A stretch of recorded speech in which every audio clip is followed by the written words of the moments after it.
in the first year, I lost 35 pounds, which I think is about 15 kilos for those on the metric system. And the diet was working really, really well for me. So that's really how I got into the keto space. I guess how I moved into light was that keto got me so far, and I still practice the keto diet, but I just sort of did a little bit more research and found that light can really impact hormones. And from doing a lot of research with the people like Jason Fung, who was talking a lot about how weight gain and sort of metabolism was very much driven by hormones. When I started to delve into light, I actually found that light is a bigger influencer of our hormones than any other sort of external environmental stimulus. And things like insulin, cortisol, and many other hormones, melatonin, for instance, are all governed by light and the specific types of light that we are living under.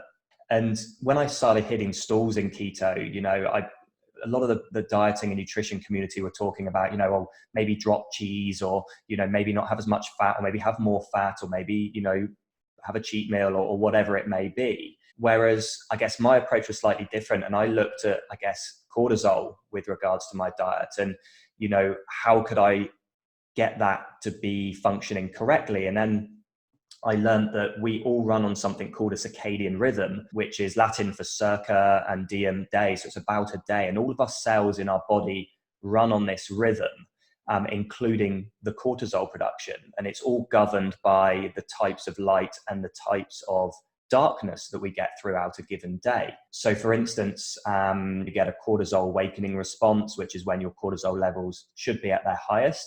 And then someone with a healthy cortisol cycle, it should then steadily drop throughout the day and then disappear in the evenings, which will then allow you to secrete melatonin, which is your sleep hormone and an antioxidant, and allow you to get good quality sleep. Now, if you expose yourself to artificial blue light at the wrong times of the day, aka after sunset, that blue light is sending a message to our circadian rhythms, our central clock system, that it's daytime, and to keep cortisol levels high. So what happens is we get this over time, this chronic state of cortisol production, which is why people are stalling on specific diets. It works to a certain extent, but then when our cortisol levels are being governed by inappropriate light management, we hit this plateau, and it's very hard to overcome. Whereas a lot of people that are sort of linked, I guess, with the education that I'm trying to provide, is that when they hit their stall, no matter what diet it on, they might be carnivore, keto, vegan, low fat, whatever diet it is, they then start to look at their light hygiene and how they can really look at their circadian rhythms and correct them to really resync that cortisol cycle. And then they see the results again. They start getting, back to the aesthetics and the weight sort of loss goals that they want to. So I guess in a nutshell, that's why I landed up where I am today.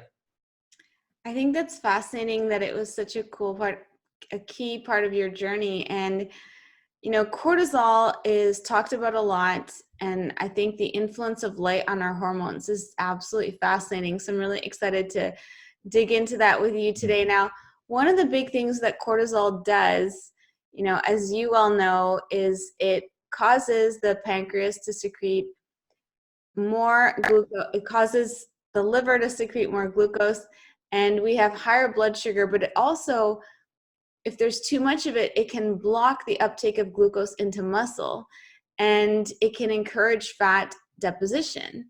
And this is a big reason why a lot of people with really busy, stressed out lives are kind of the norm and average for most people. And a lot of times people don't realize that a weight loss stall can actually be caused by too much cortisol, too much stress. So there's all these different interventions that we can do: meditation, taking walks, self-care practices and things. But the light connection, I think, is a really, really interesting hack in order to help regulate, like you said, our circadian rhythms and create more hormonal balance. And as you were saying, Dr. Jason Fung talks about how our endocrine system, our hormonal system, is the main regulator of whether our body is actually burning fat or not. So if we get into light, we know there's this balance during the day. Like you said, you have a cortisol spike in the morning to help you get up, get through your day, and then you get that exposure from the sun, you get that blue light exposure from the sun, and then that's great during the day because it promotes wellness, it promotes alertness. But towards the evening, we need to shift into that more melatonin mode, right? In order to get more melatonin dominance to be able to get good sleep. So how is it that blue light, what is the difference between the light we get from the sun and the light that we get from our screens? Yeah, I think it's a fantastic question, and one that, definitely needs to be addressed, because a lot of people think, oh, well, the sun gives out blue light, so what's the difference between that and artificial light? So let me talk, I guess, about the sun, and then I'll talk about artificial light. So the sunlight that we get during the day is a very balanced spectrum of light, okay? So there's a lot of blue in it, there's a lot of green, there's a lot of yellow, there's a lot of orange, and there's a lot of red. So think of a rainbow. When it rains and it's sunny, you get a rainbow. That's all the colors that are present in sunlight.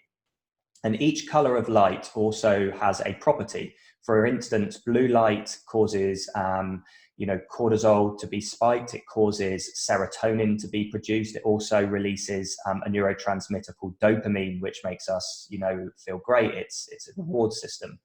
And the sun, and at the other end of the spectrum, the red light is a healing red light. It's a healing and restorative and a specific frequency of light that actually repairs any damage. Okay, because blue light at the bottom end of the spectrum is very high energy. It's needed, as I said, for dopamine, serotonin, and cortisol release during the day, which is essential for optimal health. But what blue light also does, it also damages the cells within our eyes and our skin, okay? Now, Mother Nature obviously has red light present in the spectrum of light that it emits. So any damage that blue is causing is then repaired by the red light that's present in the sun. Now, what the sun has as well that artificial light lacks is invisible frequencies of light. So it will have ultraviolet light, A, B, and C, which is needed to synthesize with cholesterol to form vitamin D.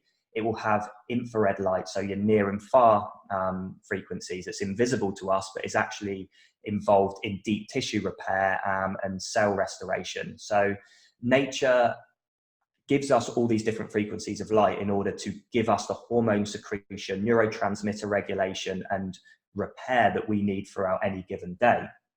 Now, in today's society, what we are doing is we are putting ourselves under artificial light, which is, spectrometrically speaking, extremely different from natural sunlight.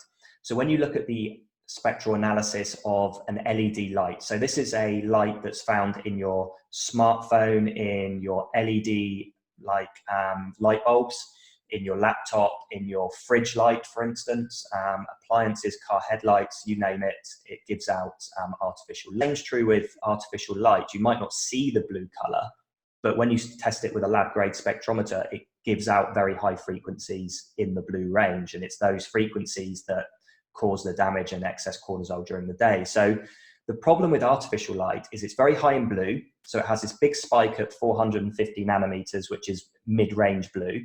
And it also has a spike around about sort of 550 nanometers in the green range. And then there's a tiny little bit of yellow, tiny little bit of amber, and a tiny little bit of red. So you can begin now to piece together the issue that we face. Yes, we're getting the blue light from our screens, but any of the damage that's caused from that blue light to our eyes and our skin is then not repaired because there's no red light present or invisible frequencies of light present in our LED and fluorescent lighting. So this is why when you're working on a computer during the day, some people in the sort of nutrition space say, well, it doesn't matter because I'm meant to be getting blue light to keep me healthy, which is sort of only a partial truth, because yes, that blue light is stimulating your cortisol, which is what you want during the day to keep you alert. It's helping with dopamine, it's helping with serotonin. More importantly, what you need to do to counteract the negative effects of blue light during the day is try and mimic the sun. So I always recommend having salt lamps next to your computer, having red light bulbs. I mean, people that are watching this via video will see behind me there's a lot of red light in my house because it's 9 o'clock in the evening